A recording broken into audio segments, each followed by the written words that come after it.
కోటీశ్వర్లవ్వాలనే కలను నెరవేర్చుకోండి. వెంటనే జేకేఆర్ గురువు గారికి కాల్ చేసి అపాయింట్మెంట్ తీసుకోండి.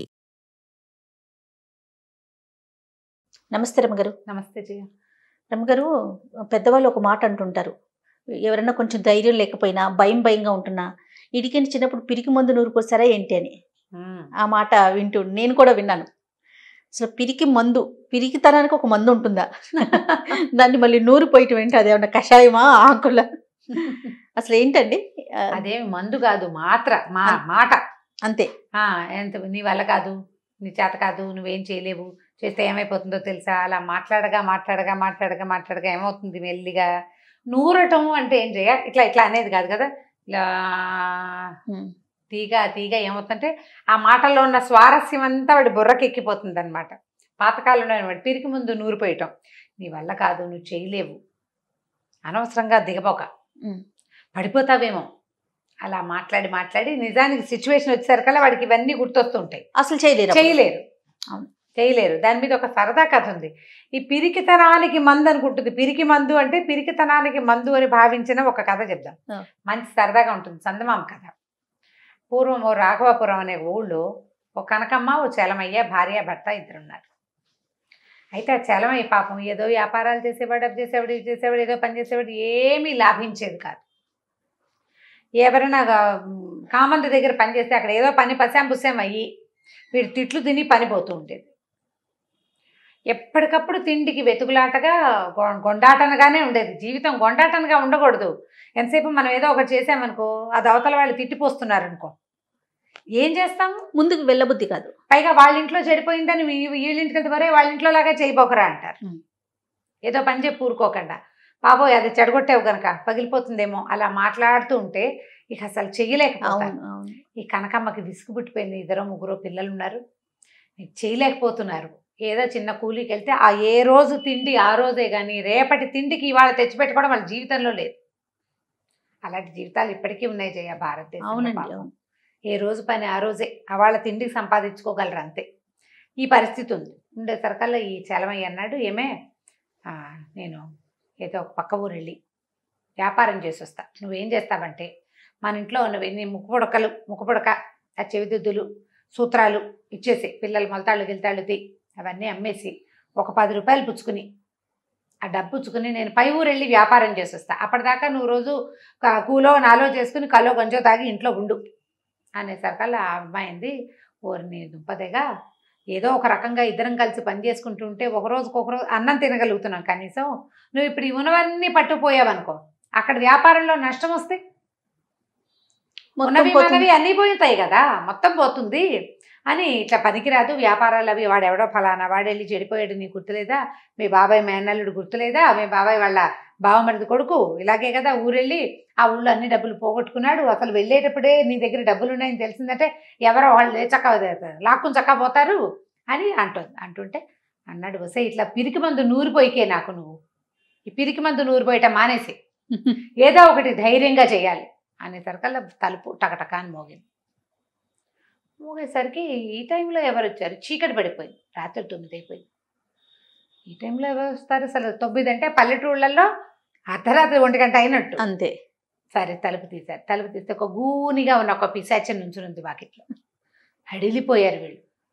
ఏమంది? పిరికి మంద అని చెప్తున్నావే, అదేమిటి పిరికితనానికి మందా? అదేమిటో నాకు ఇవ్వవా అనేసరికి వీడికి అర్థం అవ్వలేదు. నీకెందుకు అంది కనకమ్మ. అనేసరికి నాకెందుకు వద్దు, నాకే కావాలి. అసలు మాకు వల్లకాట్లో ఉన్న పిశాచాలన్నీ అల్లరి కుంకలు, ఎంత అల్లరి చేస్తాయో, వల్లకాట్ను కొలిక్కి తెస్తాయి అవి. ఎవరింటికైనా వెళ్ళాయంటే ఆ ఇంటిని ఇది చేసేస్తాయి అనమాట, భస్మీపటలం చేసేస్తాయి. ఎంత అల్లరిగా ఉంటాయో, ఎంత ధైర్యంగా ఉంటాయో. నాకు పిశాచాలంటే భయం. మనుషుల దగ్గరికి వెళ్తే కాళ్ళు వణికిపోతాయి. పిశాచాలకిట నాకు చచ్చే భయం. నేనేమీ చేయలేకపోతున్నా, నేనేం చేయలేను. ఎప్పుడూ ఆ చెట్టు పుచ్చుకుని ఆ చెట్టు మీద పడి వెళ్ళాడమే, వాటితో వెళ్ళలేను, మనుషుల దగ్గరికి రాలేను, సరదా తీరదు నాకు. ఏం చేయాలన్నా నాకు భయం వేస్తుంది. నువ్వేదో పిరికి మంది అన్నావు, ఆ మంది ఏదో నాకు కాస్త పోస్తే నేను కొంచెం ధైర్యంగా ఉంటానండి అనేసరికల్లా వీడు చెప్పబోయాడు చలమయ్య. ఇప్పుడు ఏం చేస్తుంది, కళ్ళతో సైజ్ చేసింది, నోరు మూసుకొని ఉండు ఇప్పుడే వస్తానని లోపలికి వెళ్ళింది. కాస్త అటు ఇటు చూస్తే వీడికి ఏం కనిపించినాయి? వాము, మిరియాలు, తర్వాత ఉప్పు, ఇంట్లో ఉన్న వస్తువులు అవి. సరే ఏం చేసింది, మిరియాలు వాము ఉప్పు వేసి కల్వంలో బాగా నూరింది. ఊళ్ళలో ఏంది మనకు రోళ్ళు కల్వాలు సహజంగా ఉంటాయి. కల్వ అంటే తెలుసు కదా, ఇట్లా ఉంటుంది, మందులు నూరేది. అవునండి. దాంతో ఇలా నూరాలి, ఇట్లా ఇలా చేస్తారు. దంచేది కాకుండా గుండ్రాయిలాగా అంత పొడుగ్గా ఉంటుంది, దాన్ని ఏమో దీంట్లో నూరుతారు. సరే నూరింది. నూరి ఒక గ్లాసులో తీసుకొచ్చి ఇదిగో పిరికి మందని ఇచ్చింది. అంతకుముందు గూనిగా ఇలా ఉన్న పిశాచం కొంచెం లేచింది, బాగా ధైర్యం, ఒక రవ.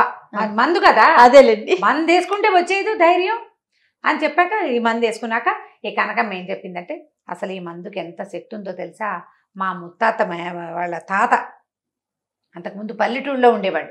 ఈ మందు తాగేకే మా వంశానుచానంగా వస్తోంది మందు. ఈ మందు తాగేకే ఆయన రాజుగారి సైన్యంలో పెద్ద సైన్యాధికారి అయిపోయాడు. రాజుగారి సైన్యాధికారి ఇప్పుడు ఉన్నాడు చూసావా, అసలు వాళ్ళ ఆ అబ్బాయికి అంత విద్య రావడానికి కారణం మా ముత్తాత వాళ్ళ తాతయ్య కారణం. ఇప్పుడున్న ఆయనకి, ఆయనదే అక్కడ పెద్ద స్కూల్ ఉంది, మహాప్రతాపశాలి మహాశౌర్యశాలి. ఈ మందు వల్లే అవన్నీ వచ్చినాయని గంట సేపు చెప్పింది. ఆ పిశాచం అవన్నీ విన్నది. నేను వెళ్ళిపోతూ ఏం చేసింది, గాల్లో నుంచి ఇట్లా తీసి ఒక డబ్బుల మూట చేతులు పెట్టి, ఈ డబ్బుల మూట పడంగానే ఈ కనకమ్మంది, ఇది ఒక్క డోసు కాదు 3 రోజులు వేసుకోవాలి అని చెప్పి. అంటే 3 రోజులు 3 మూటలు వస్తాయి కదా. సరే పిశాచం ఏం చేసింది, ఈ పిశాచము నల్ల కాకిలాగా మారితే గుడ్లగూబలాగా మారి అరుచుకుంటూ బయటకు వెళ్ళిపోయింది. అంతకుముందు దానికి గుడ్లగూబలా మారడాలు అవి వచ్చు, కానీ అది మారలా.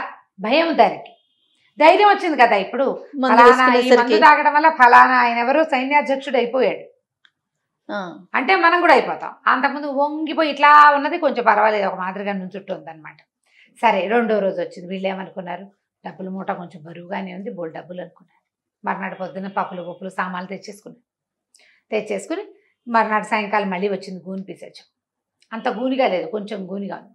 సరే ఈవిడేం చేసింది, అసలు రాజులు వాళ్ళ వంశచరిత్రలు, ప్రతి రాజుగారి అబ్బాయిలకి ఎట్లా ఈ మందు నూరిపోస్తారు, పిరికితనం ఎలా పటాపంచలైపోతుంది మొత్తం చెప్పింది. మొత్తం ఒక 2 గంటల సేపు బాగా అర్థమయ్యేలా చెప్పింది. మళ్ళీ మందు నూరి గ్లాసులో పోసి ఇచ్చింది. ఆ పిశాచం తాగేసింది. ఈసారి అలా ఉన్నది ఇంకా కొంచెం స్ట్రైట్గా అయింది. ఇప్పుడు మళ్ళీ కూడా గాల్లో నుంచి ఒక 100 నాణ్యాలు ఉన్న మూట తీసి కనకమ్మ చేతిలో పెట్టి ఈసారి పెద్ద నల్ల బిల్లిగా మారి పరిగెత్తుకుంటూ వెళ్ళిపోయింది అక్కడి నుంచి. మొదట చిన్న గుట్లగొబ్బగా మారింది, ఇప్పుడు పిల్లిగా మారింది. సరే 3వ రోజు మళ్ళీ వచ్చేసరికల్లా సరే ఇది బాగా ఈవిడ వర్ణించి చెప్పింది. నువ్వు నాకేం చెప్పక్కర్లేదు, నేను చాలా చేశాను ఈ 2 రోజుల్లో, నా సరదా తీరే రోజు వచ్చింది. గట్టిగా మాట్లాడింది అనమాట. పిశాచానికి గూన్ లేదు, స్ట్రైట్గా నిలబడి ఉంది అది.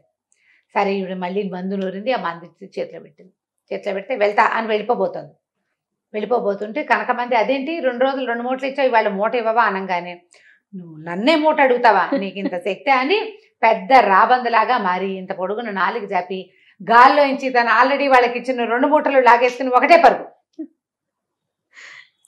వెళ్ళిపోయింది.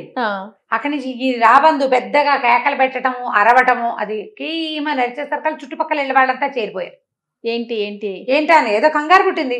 తలుపులు పగలగొట్టుకుని వెళ్ళిపోయింది అది రాబందు. బయటికి వెళ్ళిపోయేసరికి చుట్టూతా ఇళ్ళ వాళ్ళంతా చేరారు. ఏమైందంటే ఇద్దరు కలిసి లబోదిబోమని నడిచారు. 2 రోజుల నుంచి పిరికితనం పోవడానికి పిశాచానికి మందిస్తే గూని పిశాచం ఒకటి వచ్చిందంటే చుట్టుపక్కల ఇళ్లలో ఒక ముసలాయన చెప్పాడు, అవును ఈ మర్రి చెట్టు మీద ఒక గూని పిశాచం ఉంటుంది, అది ఇట్లా వంగి నడుస్తుంది, పిశాచాలను చూస్తారు ఆ ఊళ్ళో వాళ్ళు. దాంతో గూని పిశాచానికి ఇప్పుడు రాబందైపోయే శక్తి వచ్చింది. జనాలంతా ఎవరి దాని వాళ్ళు మాట్లాడుకుంటూ పోయారు. వీళ్ళు ముందు రోజు 4 వస్తువులు తెచ్చుకున్నారుగా, అదే మిగిలింది. అయితే కనకమ్మ మెల్లిగా ఆలోచించుకోవడం మొదలెట్టింది. పెద్ద దారిపోయే పిశాచానికి మనం ఇచ్చిన మందే ఉంది, వాము మిరియాలు ఉప్పు, అది మనం రోజు వేసుకునేది. పనిచేసింది ఏమిటి, మందు కాదు, మాటలు పనిచేసినాయి. మనం ధైర్యం చెప్పడం, బాగా చెప్పడం వల్లే పనిచేసినాయి. ఈ మొగుడు చచ్చుగా ఉన్నవాడికి 4 మంచి మాటలు చెప్తే సరిపోతుంది కదా అని ఇక మొగుడిని ఊరు బదులు వెళ్తానంటే ఒప్పుకోకూడదు, కాస్త వాడికి ధైర్యం చెప్పాలని పడుకుని నిద్రపోయింది. తెల్లారు లేచి వాకిట్లో కళ్ళాపి చల్లేసరికి అవతల ఇంట్లో ఉన్న ఒక ముసలాయన ఒక 10-12 ఏళ్ల పిల్లాన్ని చేత్తో పుచ్చుకొచ్చాడు. ఏమే కనకమ్మ, నువ్వు గూని పిశాచానికి మందిచ్చావు కదా, ఆ మందేదో మా పిల్లాడికి వీడికి చచ్చే భయం, బాత్రూమ్కి వెళ్ళడానికి కూడా రమ్మంటాడు అని నీ కష్టం ఉంచుకొని లేని 10 రూపాయలు చేతిలో పెట్టాడు. రోజు కూలికి రూపాయి వచ్చే రోజు అది. 10 రూపాయలంటే అదే ఇంట్లో ఉన్న వస్తువులతో ఏమీ లేదు, అది పెద్ద వస్తువు కూడా కాదు. ఆ 10 రూపాయలు రొంటిని పెట్టుకుని రారా కుర్రాడని వాడి దగ్గర కూర్చోబెట్టుకుని వాడికి ఏవో 4 ముక్కలు చెప్పి ఇంతమంది ఇచ్చింది. సాయంత్రానికి 6-7 వచ్చారు. బాగుంది. ఒట్టి మాటలే కదా. ఇప్పుడు నువ్వు మాటని సరిగ్గా తీసుకోవటం నీకు చేత కావాలి అంతే అంతే. ఇక ఆ తర్వాత కనకమ్మ వెనక్కి తిరిగి చూసుకోలేదు. ఆ చలమయ్య పట్నం వెళ్ళి కనకమా అదే ఇప్పుడు గూని పిశాచం వీళ్ళకి చేసిన మేలంటే ఈవిడ మంచి మాట చెప్పగలదు అంతే. 10 రూపాయలు దగ్గర చేరేసరికల్లా ఏముంది, ఏదో వ్యాపారం ఇక్కడే చేసుకుంటారు. క్రమంగా చక్కగా జీవితంలో స్థిరపడ్డారు. ప్రధానంగా పిరికితనాలు వాటిని పోగొట్టాలంటే మనకి చాలా ఏం అక్కర్లేదు, మందులు అక్కర్లా. వాటికి మాట సరిగ్గా చెప్పగలిగే వాళ్ళు దొరికితే చాలు. పిరికి పిశాచం కథ కంచికి మనం ఇంటికి. చాలా బాగుంది. పిరికి మందు. రైట్ రామ్ గారు, ఇంకొక స్టోరీతో కలుద్దాం. నమస్తే. నమస్తే. ఈ వీడియో కనుక మీకు నచ్చినట్లయితే లైక్ చేయండి, షేర్ చేయండి. మరిన్ని వీడియోస్ కోసం మా ఛానల్ని సబ్స్క్రైబ్ చేసుకోండి.